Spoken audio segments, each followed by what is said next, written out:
ti que me escuchas esta mañana en ¿Qué tal, Fernanda? Te pregunto, ¿cuál es el día de la semana que más te gusta? ¿Cuál esperas con ansiedad cada 8 días? Y sientes que aunque los demás no fueron tan buenos, por lo menos ya llegó tu día favorito y puedes hacer lo que a ti te gusta, lo que se te antoje. Bueno, por lo general, tanto para los que van a la escuela como para los que trabajamos, pues la semana tiene en realidad 5 días en la mayor parte de los casos, para la mayor parte de los casos, en lo que es necesario, porque pues, de ahí tenemos que cumplir con nuestras obligaciones y básicamente en México lo manejamos esto de lunes a viernes. Aunque bueno, en algunos casos también muchos de ustedes trabajan sábados y también domingos. Sin embargo, desde pequeños, cuando empezamos a ir a la escuela, se nos queda la costumbre de ver los lunes como el inicio de una nueva semana y el viernes como el preámbulo de tan esperado descanso o inicio de fin de semana. De hecho, el fin de semana empieza a partir del viernes, cuando los estudiantes terminan clases o cuando los adultos salimos del trabajo. Y es precisamente este día viernes el que más esperamos según varias encuestas. Si lo analizamos detenidamente, entre lunes y jueves, pues además de la obligación de asistir a clases, pues tienen que hacer tarea muchos chavos, dormir temprano para poderse levantar al otro día sin problemas. Vienen las actividades de la tarde, el deporte, pero pues básicamente se duerme temprano para poder estar al 100. Pero el viernes, una vez que llega la hora de la salida, pues parece que salimos pero desbocados. Tenemos la opción de hacer, pues posiblemente tareas si es que nos dejan, en caso de estudiantes, o en el caso del trabajo, pues de cerrar la oficina y de no mirar hasta el lunes. Sábado y domingo, pues podemos dormir un poco más tarde. En el caso de los adultos que trabajan, pues ocurre algo similar a esto. De lunes a jueves, pues nos resulta conveniente desvelarnos porque al día siguiente sientes que pues no tienes la misma energía, no das lo mismo, te dan dolores de cabeza, estás de malas, no eres productivo. A lo mejor muchos de ustedes, pues de lunes a jueves hacen muchísimo ejercicio, duermen temprano, comen bien, en fin. Pero llega el viernes y bueno, hasta sales con los cuates, te echas tus copas, te vas de pata de perro, empiezas a organizar varios planes. Y yo te pregunto, ¿te has detenido a pensar por qué este día de la semana hoy? ¿Por qué se llama viernes? ¿A quién se le ocurre o a qué se le atribuye que el famoso quinto día de la semana lleve este nombre? O sea, ¿quién decidió que la semana tuviera 7 días y que empezara el lunes y terminara el domingo? ¿Por qué no empezamos clases los miércoles y a trabajar los miércoles a domingo y descansar lunes y martes? Que sería lo mejor. ¿Para ti sería lo mejor? No hay como tener tu sábado y domingo. ¿Quién lo tiene? Claro. ¿No crees? Bueno, es que yo mucho tiempo trabajé así. De viernes a domingo eran los días de teatro. Pues sí, los que hacen teatro trabajan jueves, viernes, sábado y domingo. Jueves si les va bien, si no nada más viernes, sábado y domingo. Pero fíjense, el origen directo de los nombres de estos 7 días de la semana en español, así como el de los meses, se encuentra en el latín de la civilización romana, que es también la cuna de los idiomas romances y de la cultura occidental, de la cual formamos parte. Por ejemplo, la palabra semana proviene de septimana, que quiere decir 7 días. De lunes a domingo se nombran 10 lunes, 10 martís, 10 mercurís, 10 lobis, 10 veneris, sabbatum y 10 dominicus. En un principio, todos estos días hacían alusión a un dios asociado a su vez con uno de los 7 planetas visibles en el cielo. Esta costumbre es tomada de los griegos y los dioses de estos pues también tienen a la vez sus dioses romanos equivalentes. Los nombres de cada día se acompañan por la palabra 10. Aunque siglos antes esto dejó de utilizarse, sin embargo quedan vestigios de la fórmula lingüística romana en idiomas latinos como el italiano, que dice lunedì y martedì. En francés es mercredi, jeudi, en catalán es dimarts y dimecres. El viernes, por ejemplo, en específico, es el día dedicado a la diosa Venus. En latín es dies veneris. Venus es la diosa del amor y la belleza, que deja su marca en abundantes apariciones pictóricas y escultóricas en los últimos 2 milenios. Por ejemplo, pues la Venus de Milo, de Alejandro de Antioquía, o el Renacimiento de Venus, de Botticelli, de Sandro Botticelli. Los romanos sentían una profunda veneración por Venus, al punto que la misma palabra venerar proviene de su nombre, al igual que Venerea. Su equivalente griego es Afrodita y su planeta, el segundo respecto al Sol, es decir, Venus. En idioma inglés, viernes se dice Friday por la diosa Freyja o Frigg, a quien se le rezaba por cuestiones de amor, de belleza y de fertilidad. Lo mismo que hacían con Venus. Es decir, Freyja, Frigg o Venus es lo mismo. Por otro lado, como el idioma alemán es muy parecido al inglés porque tiene el mismo origen nórdico y se hace la misma referencia a los dioses, el viernes se dice Freitag. Se escribe Freitag. Freitag. Freitag.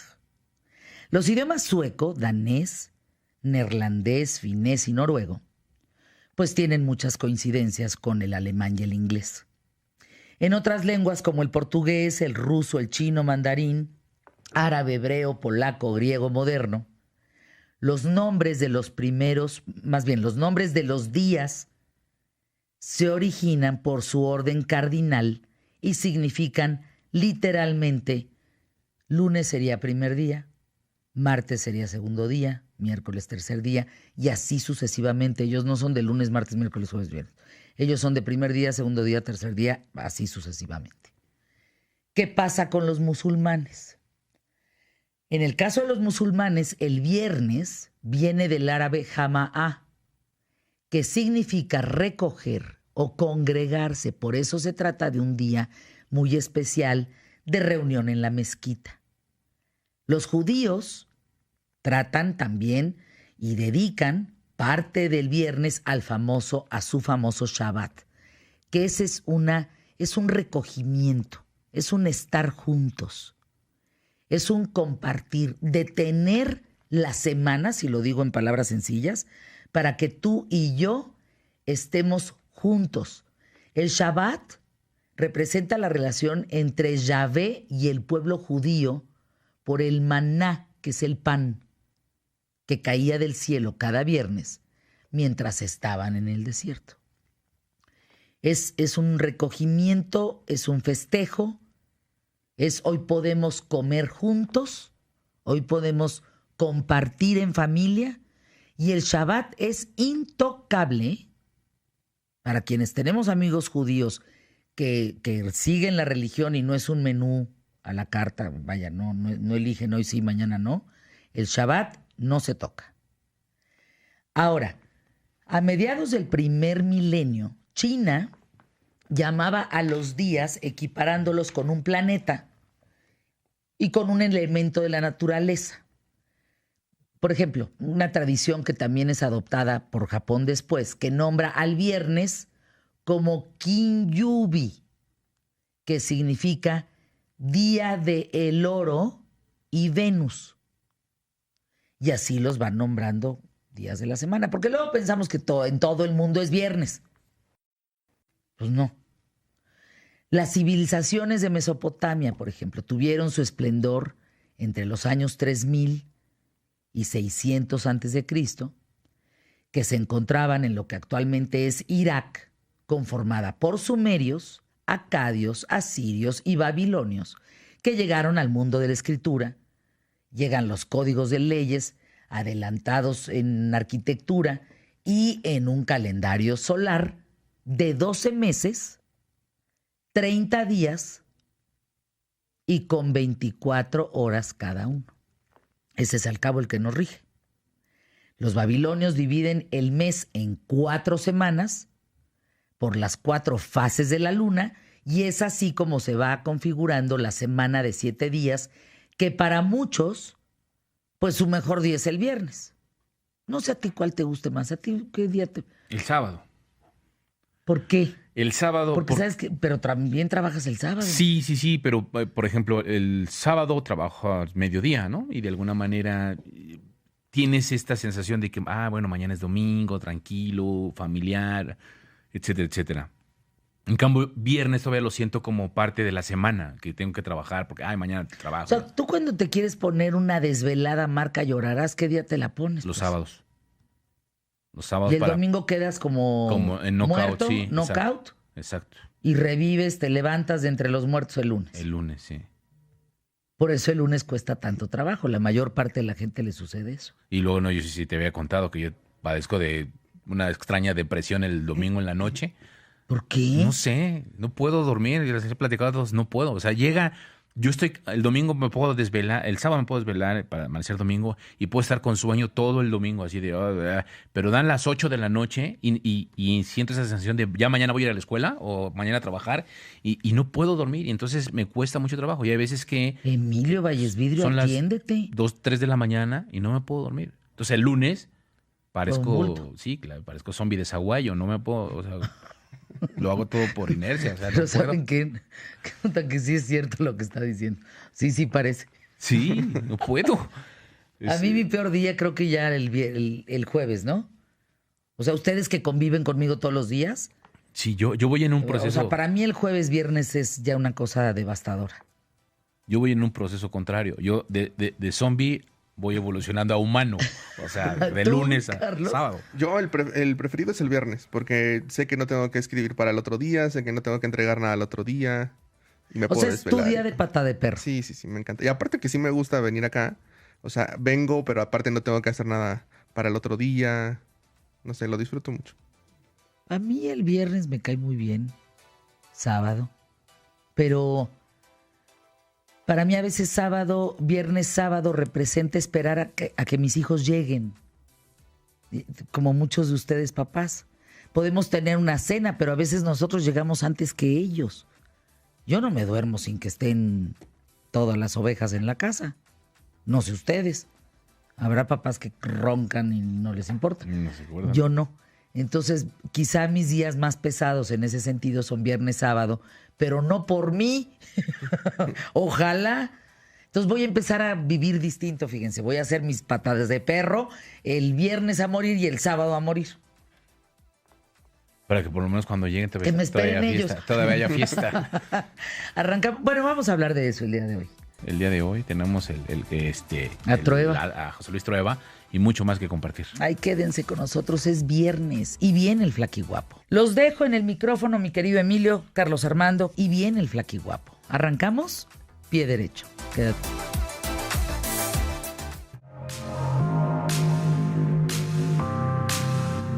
Qué gusto saludarlos, qué bueno que están con nosotros. Gracias por acompañarnos en este espacio, en este viernes 17 de mayo del 2017 en QTF.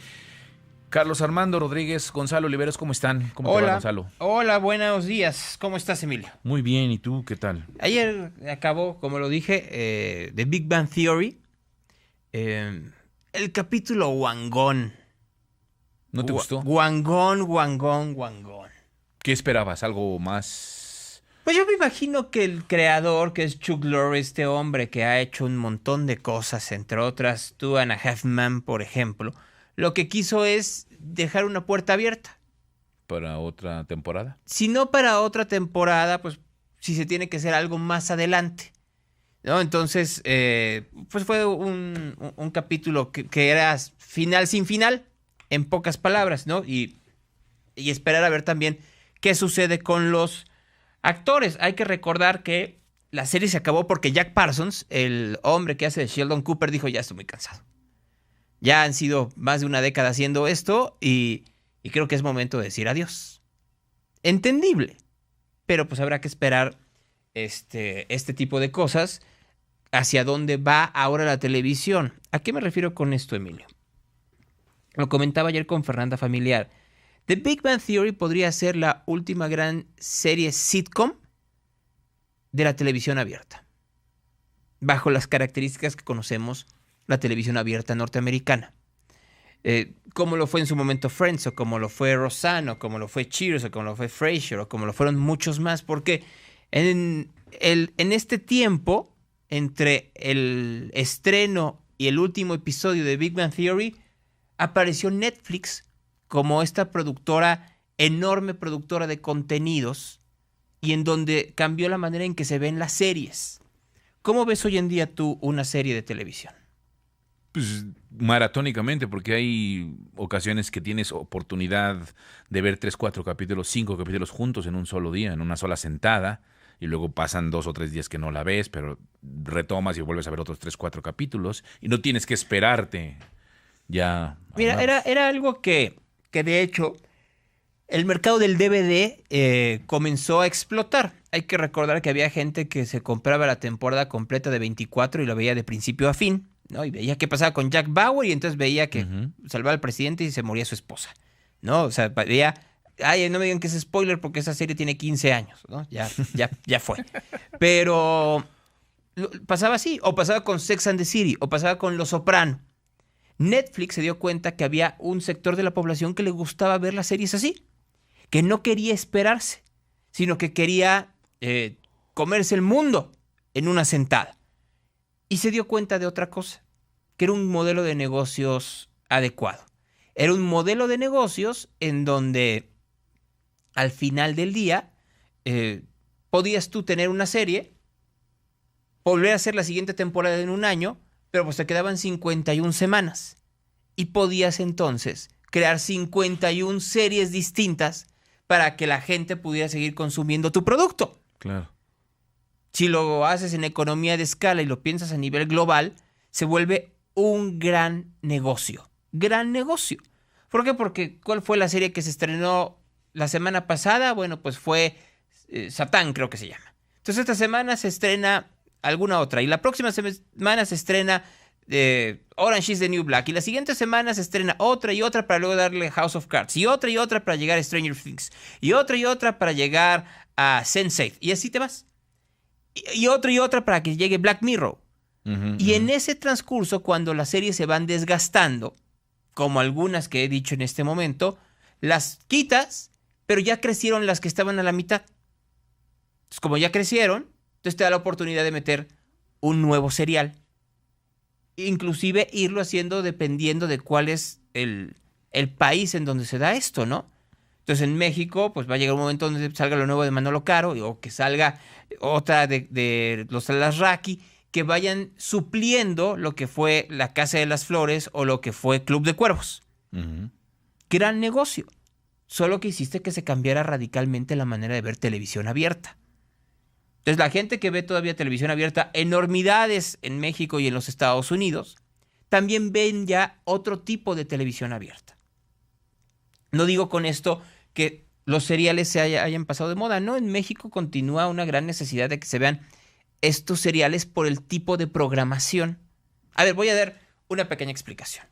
Los noticieros en la televisión norteamericana son específicamente en 2 horarios. O 3 si lo quieres ver así. Voy a dejar el último a un lado porque tiene otras características. Pero a nivel nacional tienes 2 horarios. El noticiero de la mañana, que es con el que arranca en realidad los canales de televisión, no solo en los Estados Unidos, sino en México y probablemente en el mundo, en donde todos empiezan de cero. Y el noticiero de media tarde, a diferencia de México, que los noticieros son en la noche. Entonces el noticiero de media tarde va precedido del noticiero local, con lo cual tienes un carry-over, es decir, un público expectante mucho más amplio. Vas calentando la casa para que cuando llegue el noticiero nacional, pues no empieces de cero como comenzaste en el noticiero de la mañana. Okay. En México es lo contrario. Tú tienes noticieros nocturnos. ¿Cómo haces que se caliente ese público? El método tradicional es a través de seriales, de novelas. Por eso la novela sigue teniendo cierto éxito. Y dependiendo qué tan buena o qué tan mala sea la novela que tienes antes, va a ser el éxito que tenga tu noticiero. Luego tienes otras características en el mix, ¿no? Entonces, si tú quieres que tu noticiero sea exitoso, pero tenga poca credibilidad, pues métele nota roja. Así, métele muertos y no los blures. Y ya con eso, pues ahí lo vas a tener. Y es algo muy común, de hecho, en las televisoras locales. ¿No? Ustedes piénsenlo, quienes me escuchan en Monterrey, los que me escuchen en Saltillo, los que me escuchen en Guadalajara, y verán que noticieros locales usan mucho esa técnica en donde tú utilizas nota roja para que quien te está viendo diga, no me pasó a mí. Y creas una falsa sensación de seguridad. Pero al final del día, primero necesitas crear esa audiencia a partir de este tipo de seriales. Pero también ya se va modificando poco a poco con velocidad, pero se va modificando. Hay quienes desean ver otro tipo de televisión. Y eso lo ven también los creativos en los Estados Unidos. ¿Cómo vamos a hacer una nueva propuesta? ¿Cómo atraemos público? Por eso, de hecho, los programas de realidad o, en su defecto, los programas de concurso.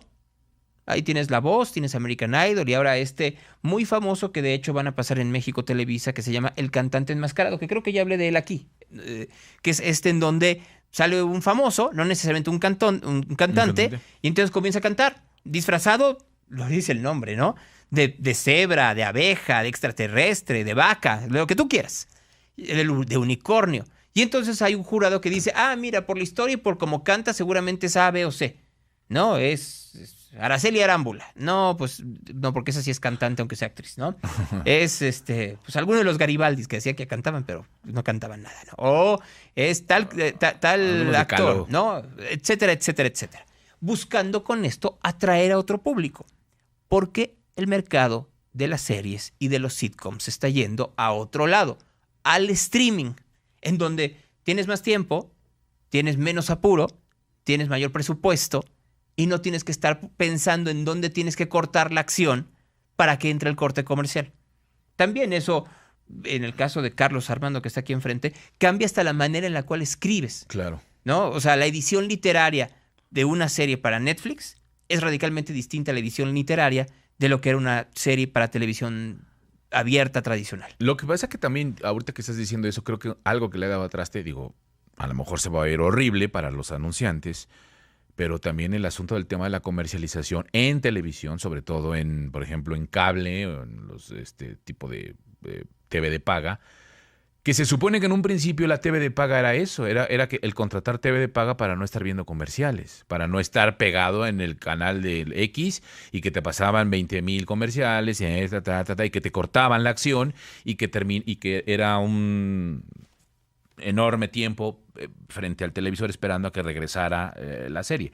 Ahora se supone que se pasó al cable o a los canales de cable en donde no te ponían, en un principio recuerdo, no te ponían anuncios. Ahora ya es igual, exactamente igual. Pero es parte de la necesidad. A ver, anteriormente había un sector de la población que podía pagar televisión por cable, ¿no? Y además había distintos paquetes, y uno de los paquetes era el Premium, en donde había canales como Showtime o HBO que no tenían comerciales.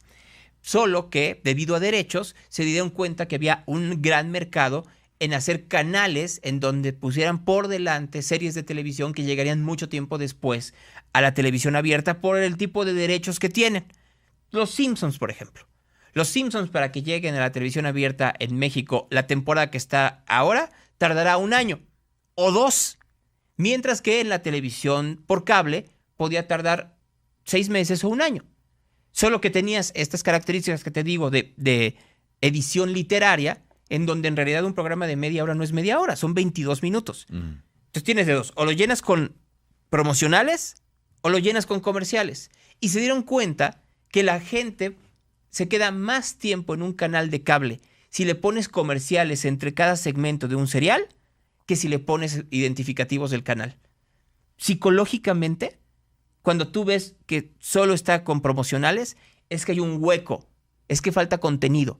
Y cuando falta contenido le cambias. Entonces prefieren llenarlo con anuncios comerciales, que a su vez subsanan las tarifas de los canales porque los han tenido que bajar por la competencia. Claro. Anteriormente pues había una cablera, hoy hay 5, ¿no? Nada más en Ciudad de México. ¿Cuántas cableras hay? Tienes Sky, tienes Dish, tienes Total Play, tienes Easy y tienes Axtel. Tienes 5 opciones. Y esas opciones están peleando no solo por servicio, sino por precio. Y parte de ese precio pues tiene que ver con el tipo de comercialización que tienen. Sí, pues sí. Realmente sí. Te ha cambiado todo esto. A ver, lo vuelvo a decir, los medios están cambiando radicalmente. Alguien me decía, y con toda razón, tú tienes un mercado, hace 20 años tenías un mercado limitado y un mercado publicitario expansivo. Hoy es al revés. Tienes un mercado publicitario limitado y un mercado de opciones mediáticas expansiva. ¿Qué te hace ganar? Si eres distinto. Si das lo mismo que todos, pues no hay forma que puedas competir y que te pongas en el liderazgo, porque viene la otra. Por increíble que parezca, todavía en un mercado como el mexicano, la costumbre gana. Entonces tienes que ir en contra de la costumbre creando cosas distintas. Si lo haces igual que todos, bueno, pues terminarás siendo algo decoroso, pero no necesariamente avasallador. Pues sí. Gracias, Gonzalo. La nota del día. ¿Quieres comentar? Me quedo con esto. Sí. Sí. En el Día Mundial de Lucha contra la Homofobia, en un país en donde discriminamos, seamos bien honestos, el día que reconozcamos que México es un país discriminador, y que una de las mayores comunidades que se discrimina es la LGBT+, estaremos del otro lado. Seguimos adornándonos con que, ay, miren, y ya, y el amor es amor. No es cierto. Vayan ustedes a los pueblos, vayan ustedes a ciudad, vayan ustedes a otros lugares y darán en sus propias familias. Reflexiónenlo y verán que lo que estoy diciendo en estos micrófonos tengo razón. Nada más veamos lo que pasó en Baja California Sur el martes, en donde se estaba discutiendo la reforma educativa y llegaron manifestantes del Frente Nacional por la Familia a hablar en contra del matrimonio igualitario, gritando: no queremos sexo anal. Son palabras sexuales. Uh-huh. ¿Quién les obliga? Gracias, Gonzalo. Buen día. Gracias, buen día. Vamos al corte, regresamos. Tenemos más, no te vayas. QTF, volvemos. Somos QTF.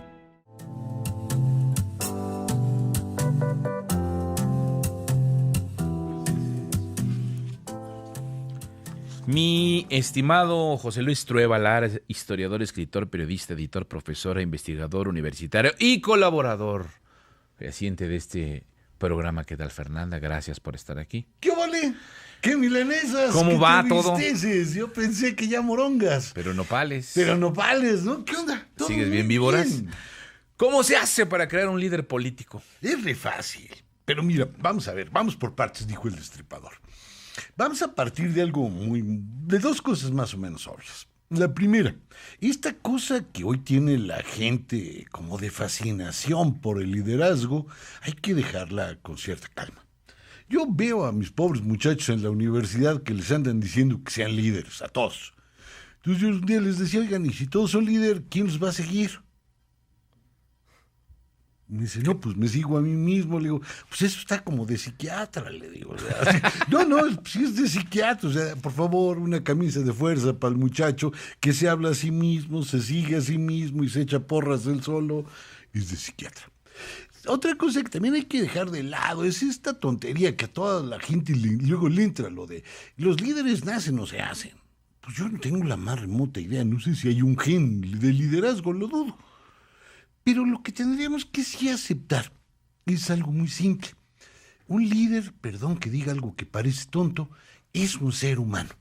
Así como tú, así como cualquiera que nos esté oyendo. Bueno, pero la primera pregunta que yo me haría es, tú y yo somos seres humanos. Muy bien, ya tenemos aquí a dos. ¿Qué nos hace diferentes? Fíjate. Yo creo que la diferencia, bueno, yo no creo, esto lo cree Schopenhauer, que sabe más que yo. Schopenhauer decía que las diferencias entre los seres humanos eran nada más 3. El ser, el tener y el representar. Es decir, lo que nos hace distintos a mí, de ti, de él, de cualquier persona en la galaxia, es que tenemos diferente ser, diferente tener y diferente pensar. ¿Qué quiere decir esto? Vamos a la primera. El ser quiere decir que tú, yo y todas las personas somos resultado de un accidente biológico. Entiendo por un accidente biológico esa noche de copas Que fue una noche loca. Que fue una noche loca y tu mamá no tosió. Porque tu mamá tose y tú no naces. Y en este chorro de espermatozoides, Sí, en claro. estos millones que van, a la señora le da por toser y ese que ibas a hacer tú, naranja. Ya bailó. Ya bailó. Y entonces es otro. Es decir, esto de vales mil, porque no, es un churrazo. Hay un hecho biológico que ahí pasó y te echó para afuera. Y segundo, hay un hecho histórico que te hizo ser el que eres.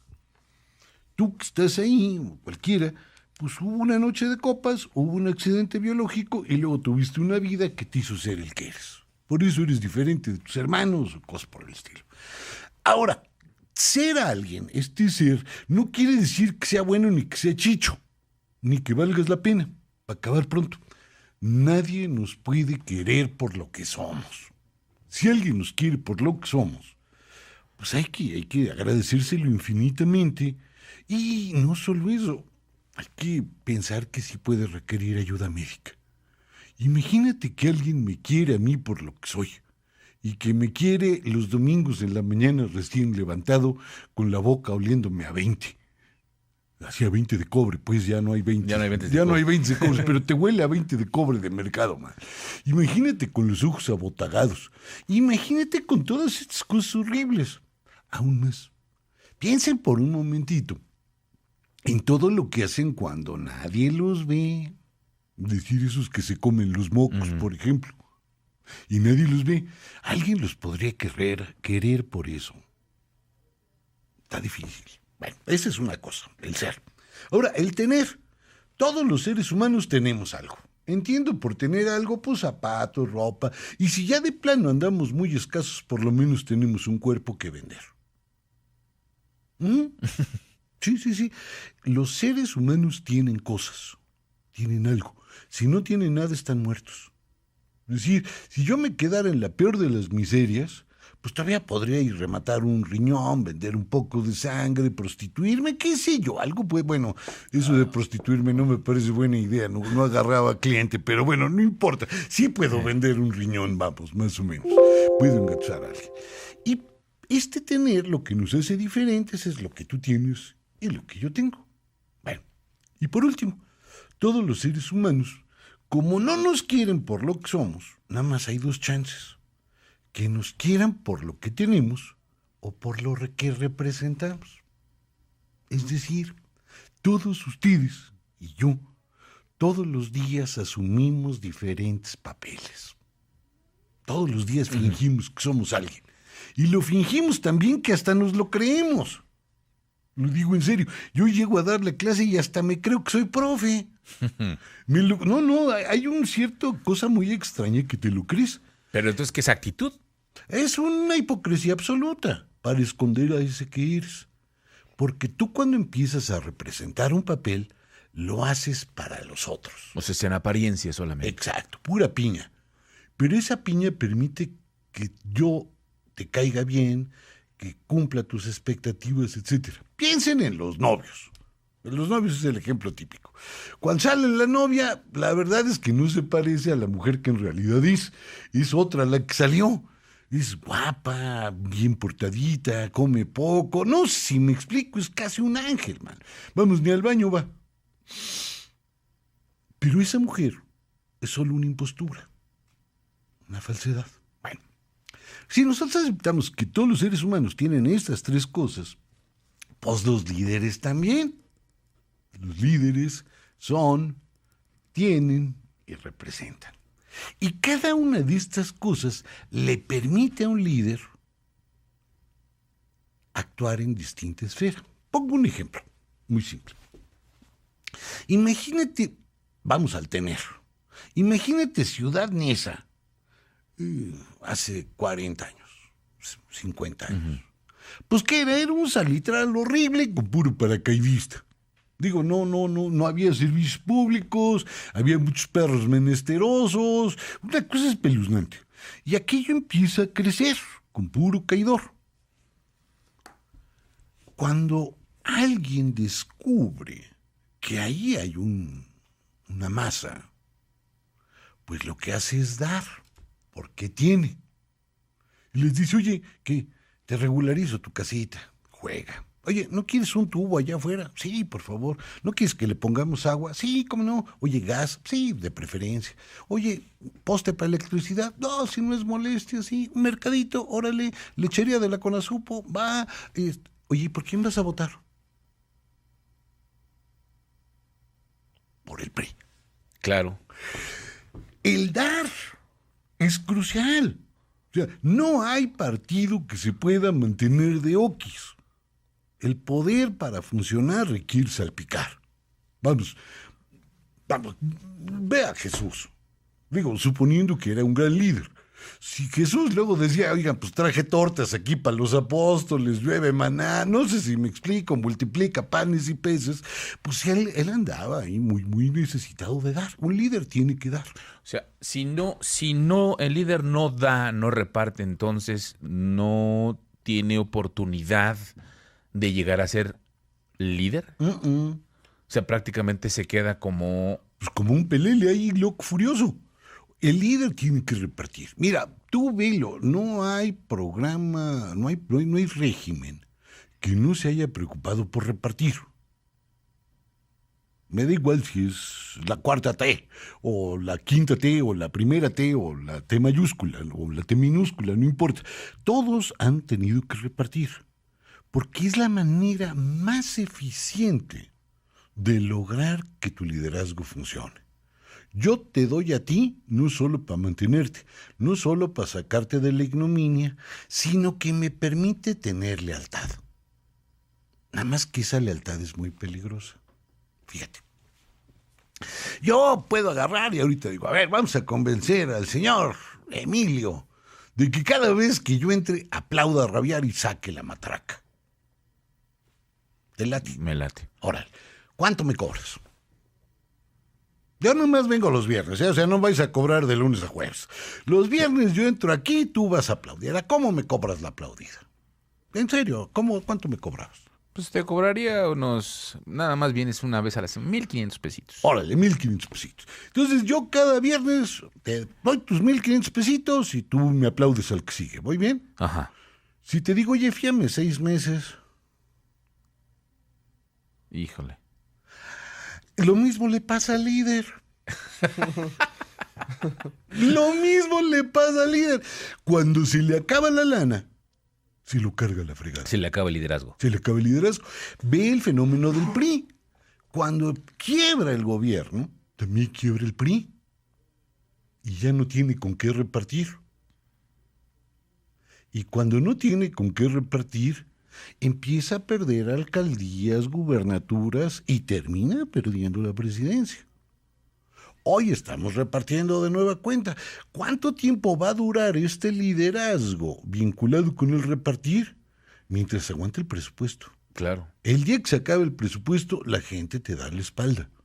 No estoy diciendo comprar votos. Eso es mucho más padre. Porque aquí estás sembrando votos. Cada vez que tú repartes, te agarras un nini, ¿voy bien? Y le repartes su lana, pues ese nini ya es un voto seguro. Y la chamacona del nini es otro voto seguro. Y si el nini promueve las becas con sus cuates, son más votos. Tú vas comprando tus votos. Claro, se te acaba la lana y te carga el payaso. Por eso, una de las grandes protecciones que tienen que tener todos los sistemas políticos es la lana a los partidos y la lana a los programas sociales. Si no le metes mano a las dos, híjole, man. Bueno, ya sabemos lo que pasa. No, esto es un problema histórico del país, ¿no? Reparten hasta que quiebra el país. Bueno, entonces, una manera de conseguirme yo unos líderes, de ser líderes, repartir la firula. ¿Quiénes lo han hecho? No solo me refiero a López Obrador ni a los priistas. Fuera de este país también ha ocurrido. El gran éxito de Hitler es frena la inflación, promueve el pleno empleo, crea obras sociales y concede el sueño foxista. Bocho, casa y carretera. Vamos a seguir platicando ahorita de esto, mi querido José Luis Trueba. Vamos a la pausa, regresamos. Estás en QTF. ¿Cómo se hace para crear un líder político? Bueno, es lo que estamos platicando el día de hoy. Vamos a la pausa, regresamos. Somos QTF.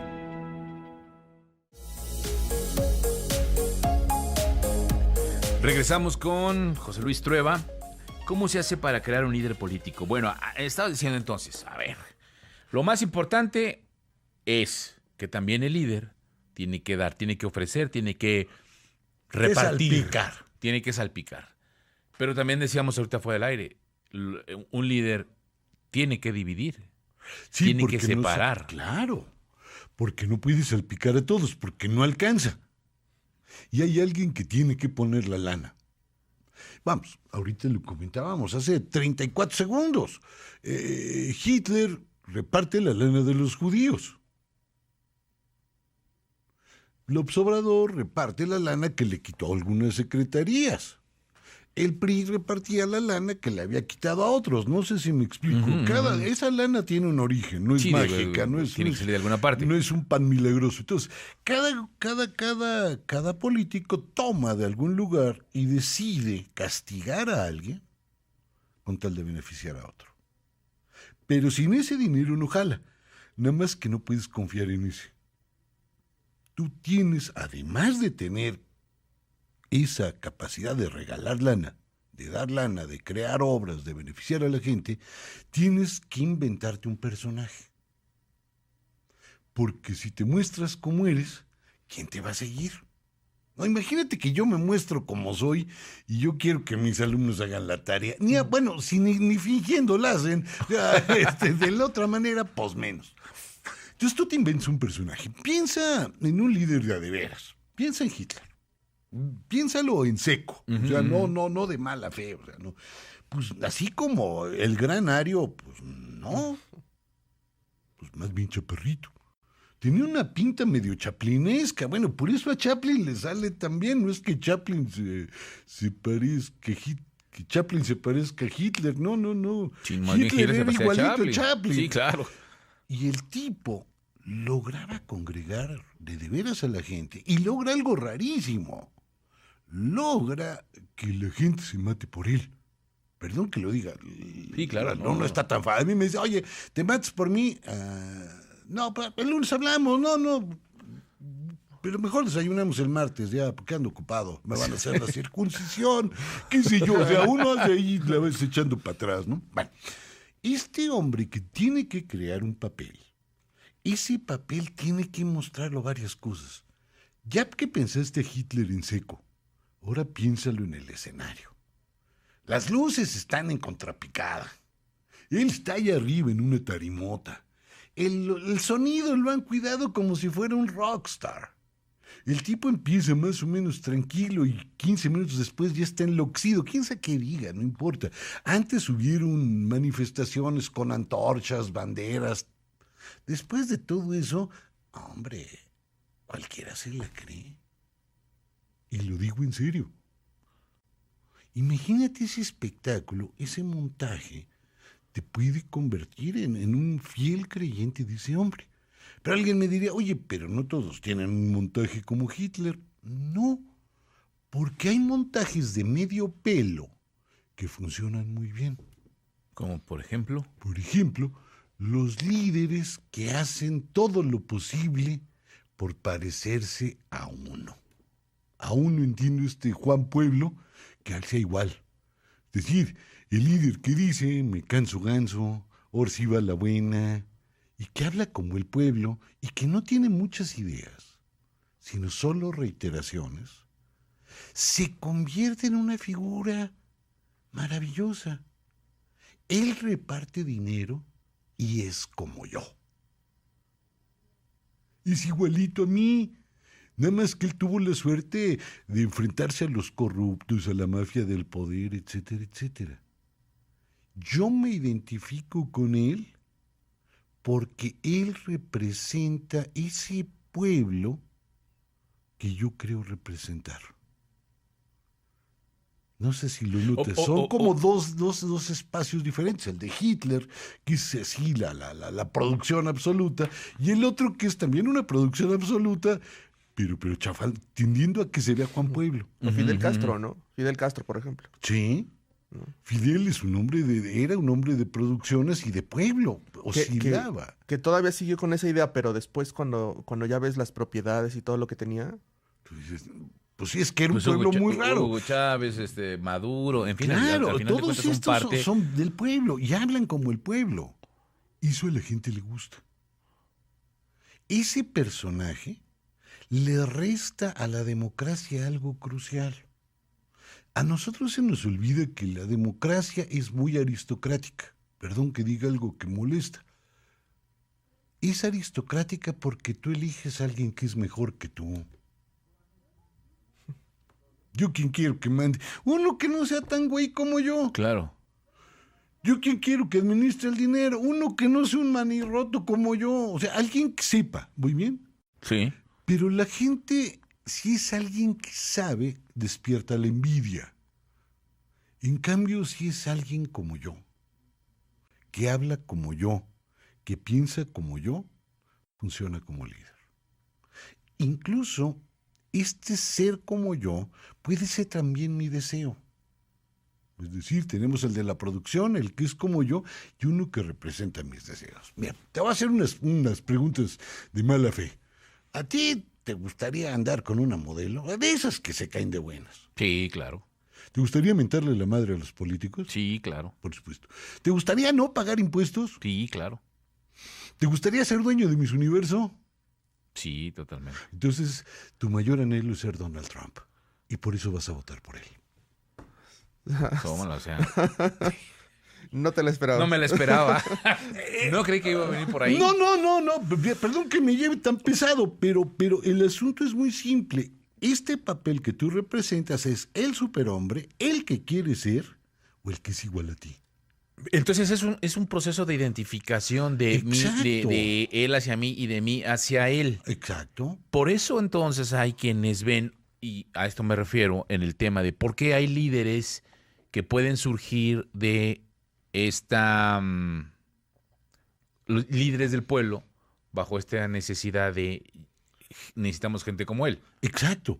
Ahora, Gente como yo. gente como yo. Ahora, no necesariamente tiene que ser del pueblo.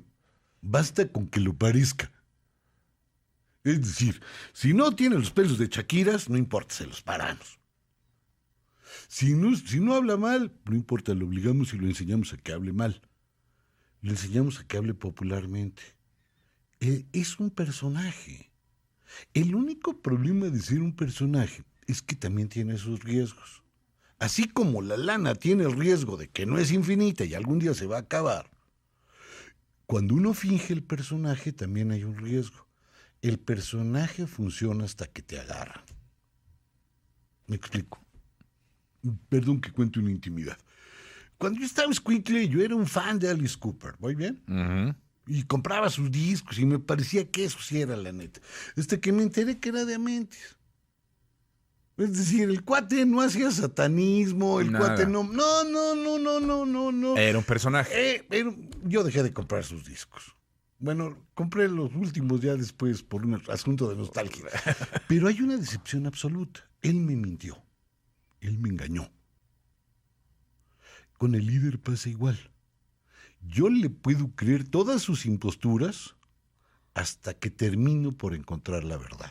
No estoy diciendo que la encuentres de un día para otro. No. Hay gente que dice que Juan Gabriel cantaba muy bien.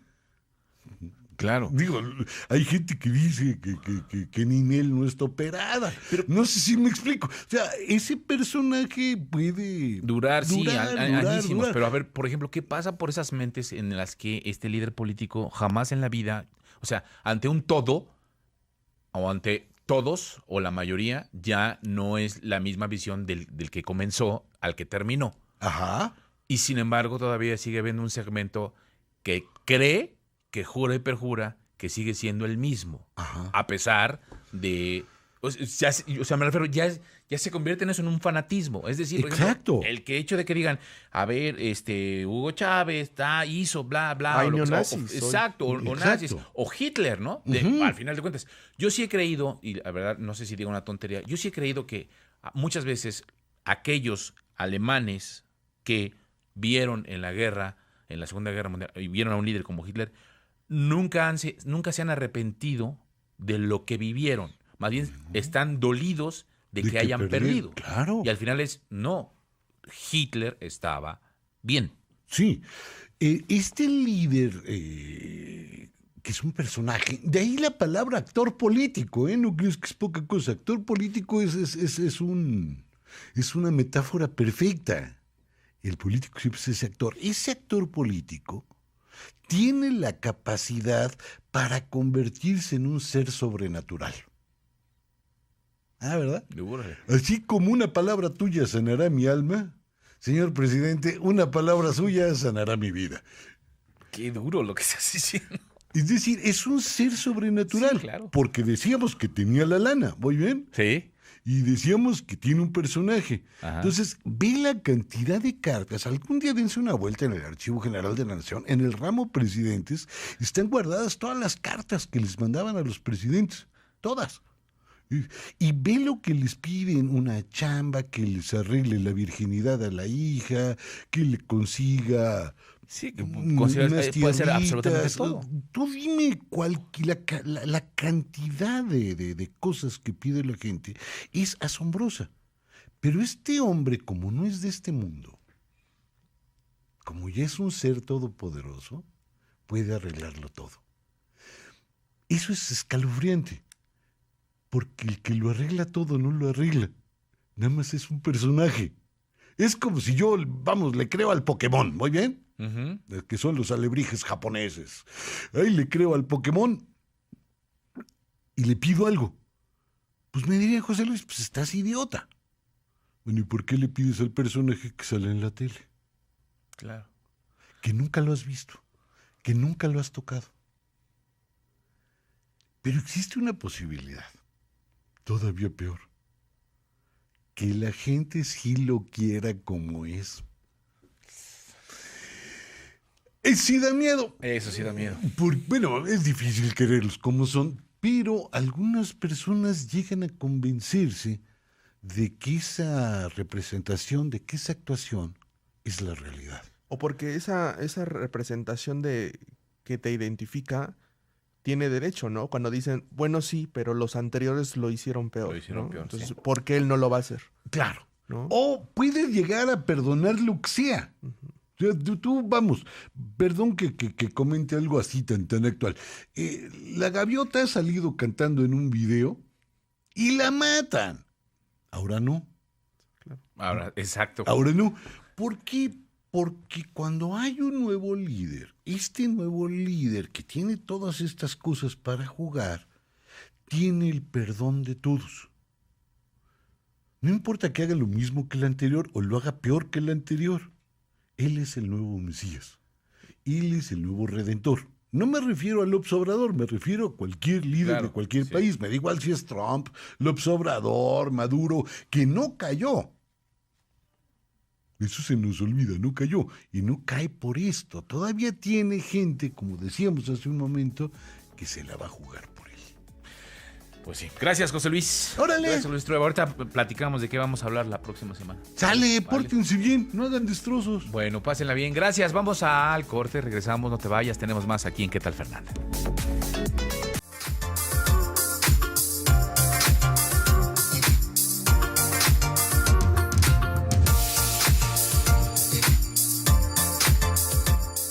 No, pues sí, es toda una situación del tema de los líderes, del líder político y la conformación. A mí lo que me llama la atención, justo para cerrar ya, mi querido José Luis Temar, este tema, es que la gente termina cegada todavía, después incluso de años, de cosas, y siguen viendo todavía como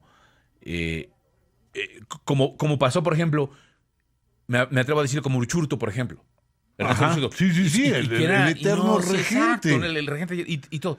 Y todavía después de muchos años, me acuerdo que había personas que decían, no, es que necesitamos un Uruchurtu. O sea, no, por favor. Qué barbaridad. O sea, terminan todavía creyendo, no sé, que a lo mejor dentro de 30 años regresemos y digan, no, es que necesitamos un presidente como el de... Claro, ¿no? Es que fíjate que el grueso de las personas, seguro que a ti, a mí y a todos nos pasa, hay dos cosas por las que seguimos más o menos vivos. La primera cosa es que, bueno, pues tenemos la mendiga costumbre de comer. Y necesitamos cosas para mantenernos, para funcionar. Vamos, a mí no me parece muy sensato andar encuerado, sin zapatos, sin casa, sin nada que ponerle al plato. Pues eso, en ese sentido, el papel económico de los liderazgos es importantísimo. Pero no creas que esto solo ocurre en la política. En las empresas ocurre lo mismo. Claro. Mucha gente aguanta cosas terribles en una empresa por la quincena, por el miedo a perderlo. Ahora, en el otro caso, en el caso de la representación, ese ser que está ahí enfrente, ese líder, me da igual el color, insisto, no es de izquierdas ni de derechas, no es de hoy, es una cosa más o menos antigua, que ha pasado en toda la humanidad. Estos líderes transforman a la política en otra cosa, en una religión. Es decir, si nosotros quisiéramos estudiar, por ejemplo, al nazismo con las herramientas de la ciencia política, nos quedamos cortos. Para entender cómo funcionaba, necesitarías usar otro tipo de herramientas, las de la religión. Si tú lo estudias como si fuera sociología de las religiones, te vas a dar cuenta cómo aparece este gran hombre, cómo este hombre tiene una serie de rituales, cómo esos rituales conjuran los horrores de la naturaleza, cómo hay unos enemigos que se van creando. Me da igual si son los judíos, los mexicanos Sí, claro, que invaden Estados Unidos. Tú escoges, siempre habrá un enemigo, pues. ¿Y cómo los vas a ir derrotando? Pero también habla de un bien y un mal. Exacto. Él es el dueño único del bien. Y es el único que va a poder destruir al mal.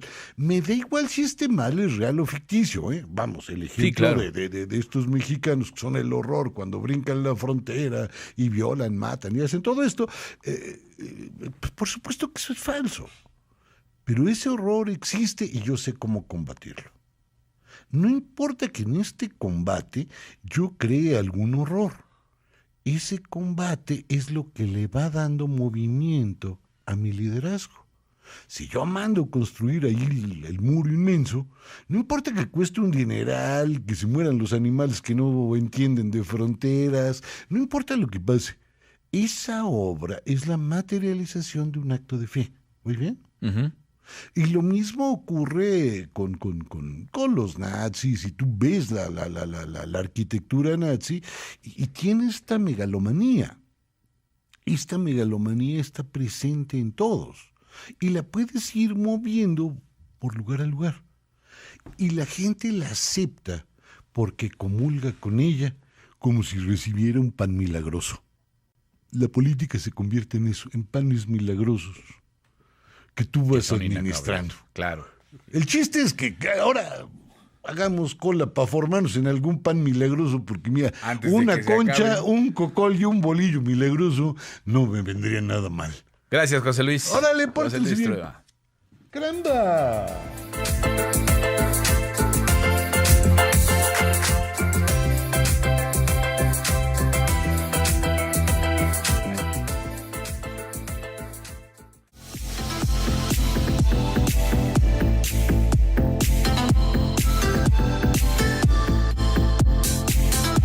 Mi querido Rafael, Vallisvilla, ¿cómo estás? ¿cómo estás?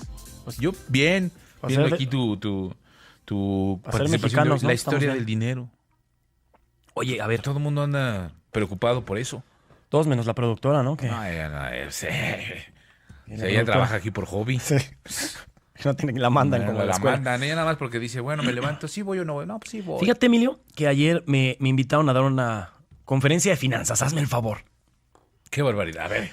Luego pasa eso, ¿eh? De pronto me invitan a Simposium de Geriatría, Congreso de Medicina, y me invitan a dar pláticas a mí. No, tiene la voz, pero está joven. O sea, nada más habla así como don Severiano, pero está joven. Fíjate que está interesante porque puedes descubrir el origen de muchas cosas. Yo siempre hablo de historia, que es de lo que sé.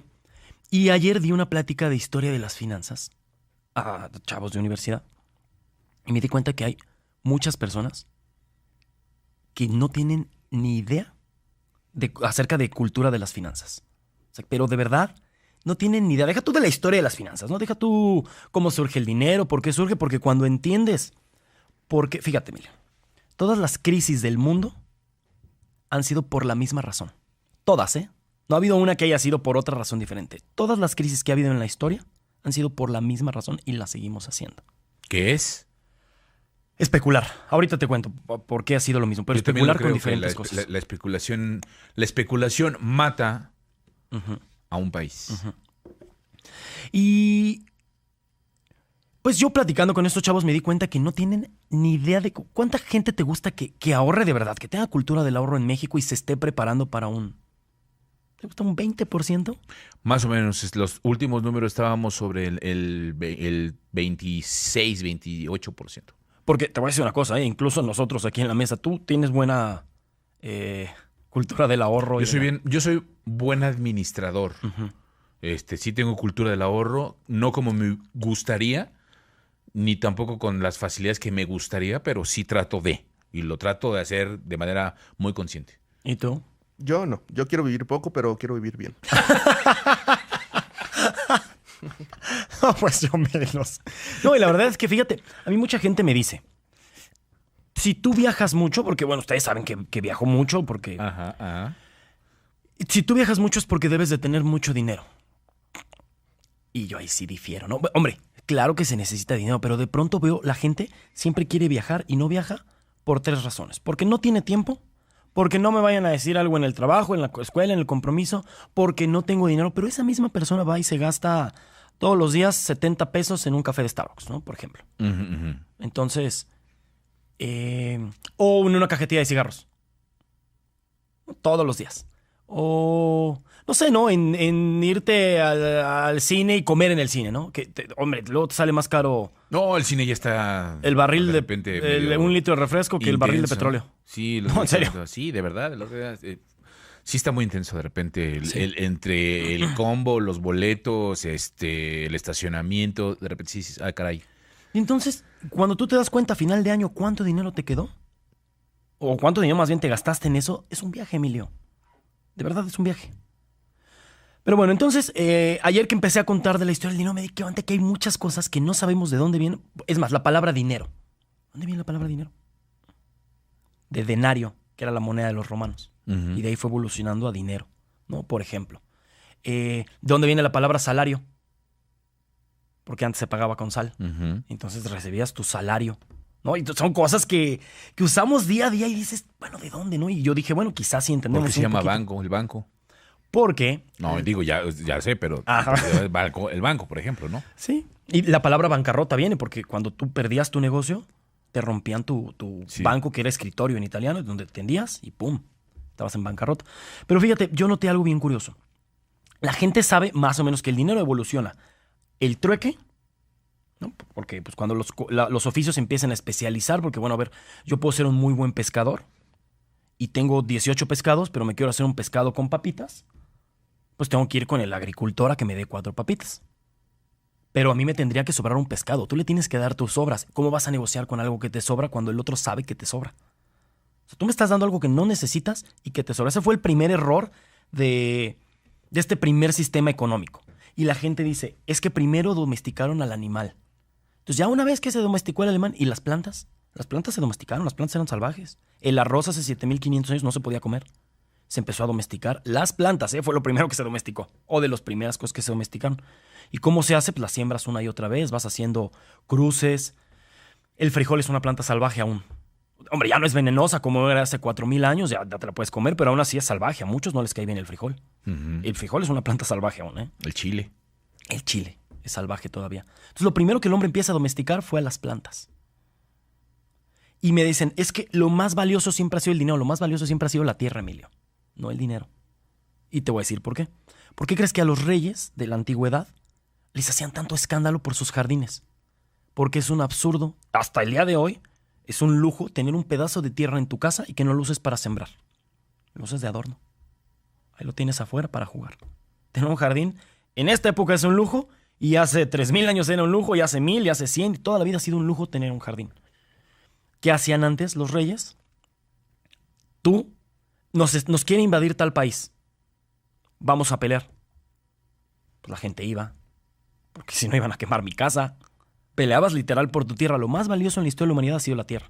¿Y en qué conviene invertir siempre? Bienes raíces. Siempre, ¿eh? Siempre. Sí. Porque toda la economía se basa en especulación. Ayer lo decía Fernanda, efectivamente, que prácticamente difícilmente los bienes raíces pierden. Ujú. Se devalúan, Ujú. a diferencia de cualquier otro inmueble o activo, perdón. Ujú. Sí, no, y la verdad es que la vida útil de la Tierra es casi eterna. O sea, fíjate que tienen que pasar 150 años. No es como regla, pero eso ha pasado en muchas ciudades, en muchos países. Pasan 150 años para que las zonas más caras de una ciudad, de un reino, de un poblado, de lo que tú quieras, Emilio, sean accesibles para el pueblo llano. Hace 200 años vivir en el centro histórico era un lujo. Y vivían pues los duques, los marqueses, los españoles, pues. Ujú. Y hoy, ¿quién vive en el centro? Bueno, otra vez, ya es un lujo. Pero muchas casonas fueron vecindades. Ah, claro. O sea, a lo que voy es que una cosa es que resignifiques la zona y otra vez empieces como a querer vender, ¿no? Pero al final, las casonas, estas se convirtieron en vecindades después de 150 años. El Pedregal ya empieza a ser accesible. Polanco ya empieza a ser accesible para la gente de clase media. Hombre, que van y se meten 8 en un departamento, ¿verdad? Pero el punto es que... Sí, pero tienes razón, o sea, ha llegado porque finalmente el poder, la gente con cierto poder adquisitivo va migrando y se va yendo hacia otras zonas que se convierten también en zonas más exclusivas y entonces, Ujú. de alguna manera, esta parte le va dando cierta dignificación a estas zonas y otras en donde vivían, pues de alguna manera empiezan a ser accesibles para la clase media. La tierra siempre va a ser como una buena inversión. Siempre, siempre. Fíjate. Los diamantes. ¿Por qué es caro un diamante, Emilio? ¿Por qué son tan caros los diamantes? Por todo el proceso que conlleva ser un diamante. Hay Son muchos únicos. diamantes, ¿eh? Hay muchísimos diamantes. Porque son minerales, son de la tierra. Porque el ser humano, en el centro de diamantes que está en Amberes, especula con el precio de diamante. Porque en 1930 y algo se hizo una campaña, una campaña de medios, una campaña muy mediática, se me fue la palabra, una campaña pues de comercio para decirle a la gente, regala un diamante el día de tu boda, el día de que te comprometas y 3 meses, y ahí empezó esta campaña de empezar a vender el diamante como algo romántico. Y a diferencia del oro, diamantes, Emilio, hay toneladas, pero las tienen guardadas en el centro de diamantes de Amberes para especular con el precio de diamante. O sea, el diamante es caro porque el ser humano dice un día, esto va a valer tanto. O sea, no es como o algo que ya se vaya a acabar, o como dices, o sea, sí, el proceso, pero hay muchos diamantes, a diferencia del oro. O sea, el ser humano empieza a especular siempre con los precios de las cosas. Por eso han sido las crisis. Porque cuando la gente se da cuenta que es difícil cargar sacos de sal, pasamos a las monedas. Cuando la gente se da cuenta que es difícil cargar las monedas, los chinos hicieron algo muy inteligente. ¿Han visto que las monedas chinas tienen un huequito? Ujú. Es porque hacían collares de monedas, se los llevaban, así las transportabas. Pero cuando el problema es que la gente empieza... A ver, un día un señor dice, guarden su dinero conmigo, yo les doy un papel firmado y este papel que valga ya es el origen de los billetes. Marco Polo ve esa idea, se la lleva y el problema es que la gente empieza a prestar o a dar más papeles del dinero que tiene guardado en realidad. ¿Sabes? Para que te des cuenta el problemón en el que estamos, ya con eso termino. Venga.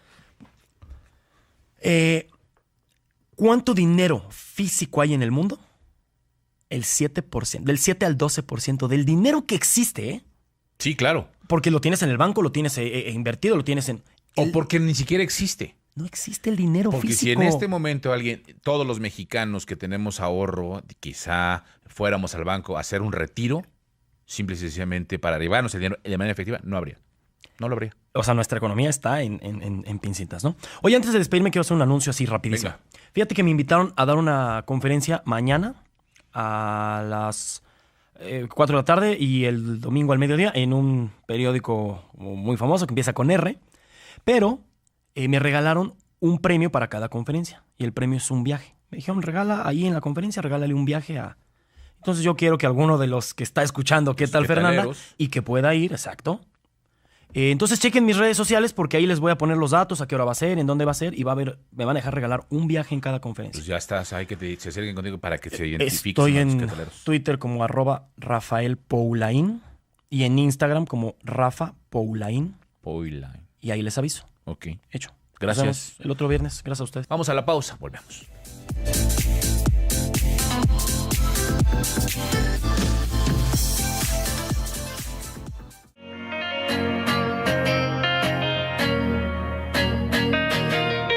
José Luis Bueno, nuestro mexicano rifado el día de hoy, neuropsicólogo especialista en neuroingeniería humana, egresado de la Universidad Nacional Autónoma de México y especialista en psicología, neurociencia y liderazgo.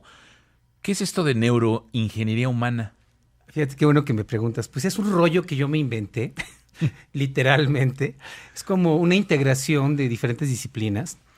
Soy psicólogo y actualmente soy asesor nacional de una organización en Colombia que forma líderes en ingeniería industrial desde hace 25 años. Entonces, bueno, ellos dicen la tecnología no nos cuesta trabajo, los procesos no nos cuesta trabajo, pero la gente nos cuesta trabajo, ¿no? Y el tema de la psicología es que está como muy encapsulada, ¿no? Tiene 7 tipos de psicología: la psicología educativa, la clínica, la laboral, etcétera, ¿no? Y en la psicología clínica tienes la psicología, el psicoanálisis, el conductismo, la psicología humanista, etcétera. Entonces, antes de ser psicólogo, yo me formé como analista de sistemas informáticos y trabajaba para una aseguradora durante 5 años, ¿no? A mí me tocaba mapear procesos antes de que hiciéramos un programa. Y cuando estudié psicología, pues era terrible porque yo decía, esto parece una religión, porque más que enfocarse a resolver los problemas, estaban enfocados a hablar de los problemas y a discutir sobre los problemas, ¿no? Entonces, y no combinaban, por ejemplo, no combinaban una escuela con otra, una metodología con otra, mientras en sistemas, pues lo que buscas son soluciones, ¿no? Exacto. Entonces, lo que empecé a hacer fue a sistematizar. Yo me volví el asistente de mis maestros, ¿no? Agarré el mejor de educativa y le decía al mejor maestro que había, yo le decía, me convierto en su asistente gratis, ¿no? Soy su gato, pero yo le mapeo su trabajo, le mapeo lo que haga, se lo sistematizo, pero déjeme aprender. Y eso hice con psicología educativa, con industrial, con psicología clínica, con diferentes. De las 7 que hay, me abarqué como 6, ¿no? Y entonces, cuando yo terminé mi carrera, pues me había entrenado con los mejores. Pero aún entrenándome con los mejores, las herramientas que yo tenía eran muy pequeñas comparadas con la realidad. Porque en la realidad los problemas son mucho más complejos. Entonces, cuando terminé la carrera, dije, bueno, estudié en la Universidad Nacional. Y bueno, déjame contarte que desde que salí de ahí, jamás he trabajado para una empresa dentro de su nómina. O sea, yo me volví emprendedor desde el primer momento, porque hay universidades que te educan para trabajar para alguien. Hay universidades que te educan para, pues, administrar lo de alguien, y hay universidades que te educan para emprender y hacer negocio, ¿no? Este no era mi caso. Entonces, bueno, cuando salí ni siquiera sabía cuánto cobrar, ni cuánto valían, por ejemplo, una consulta o mis servicios independientes, ¿no? Entonces, no está mal, la verdad es que me formé en una de las mejores escuelas, pero en ese sentido, respecto a la vida cotidiana, yo he formado 3 empresas y las primeras 2 las quebré, literal, porque de repente hice un negocio enorme con la Secretaría del Medio Ambiente. Yo decía, nunca había tenido tanta lana, ¿no? Pero la realidad es que lo vendí mal, porque de los que te gustaran como 40 cursos que les vendí, y cada curso costaba en ese momento, su precio real era como de 35,000 pesos, ¿no? O 40,000 pesos. Pero yo los vendí en 29 para competir, ¿no? Para poder entrar a la licitación. Pero en realidad me conseguí un mal empleo en ese momento. ¿Por qué? Porque iba a durar 3 meses, duró 6 meses, y la realidad es que no me alcanzó ni para los impuestos, terminé quebrándola, ¿no? Y una de las cosas que me di cuenta es que la gente no tenemos claro a veces entre lograr y ganar, que es uno de mis mails, así se llama, lograr y ganar.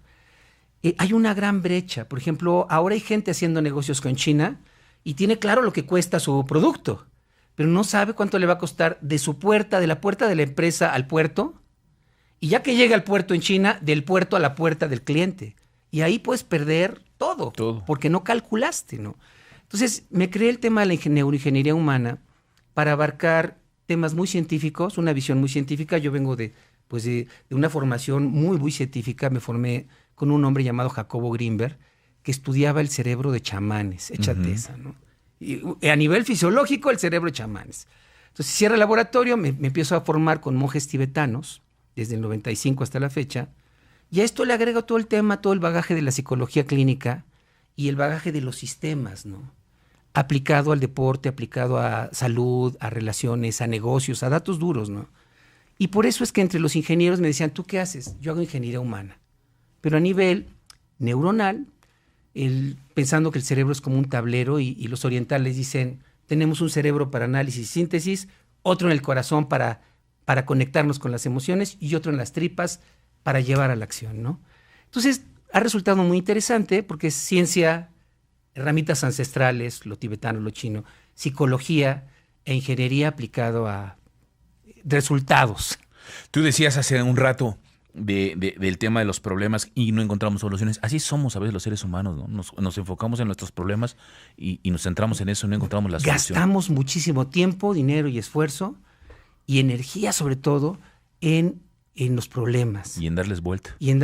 Y no nos damos cuenta que pensando en este laboratorio donde me formé con Jacobo Grinberg, que en realidad siempre estamos sincronizados. Si tú ves un átomo, al centro ves el núcleo, los protones, los neutrones, pero alrededor están las partículas. Y en realidad ese átomo está lleno sobre todo de vacío. A nivel micro, a nivel macro como tú y yo, y a nivel de los astros, hay más vacío que materia.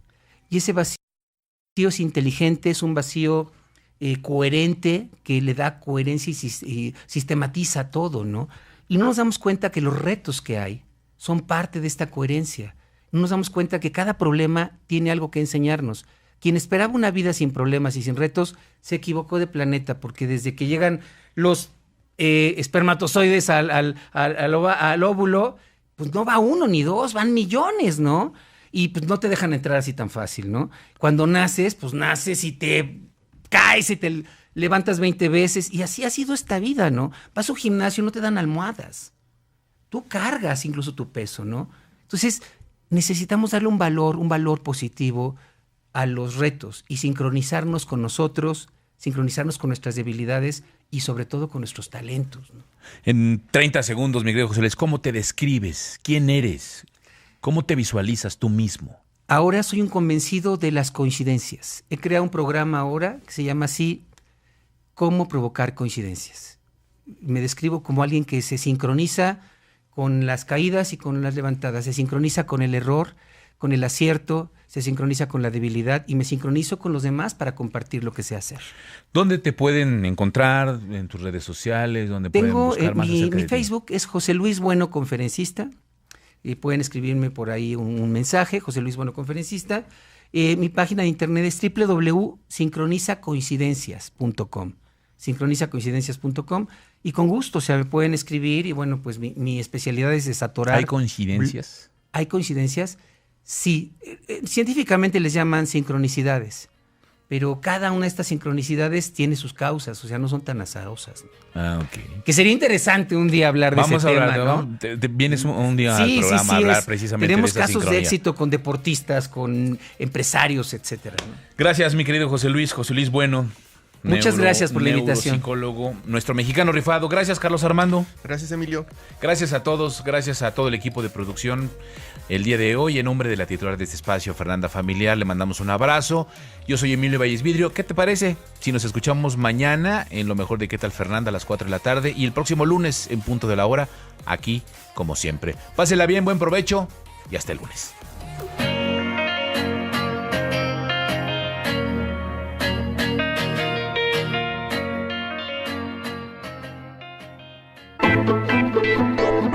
Fernanda Comunicaciones produce QTF. ¿Qué tal, Fernanda? Para imagen.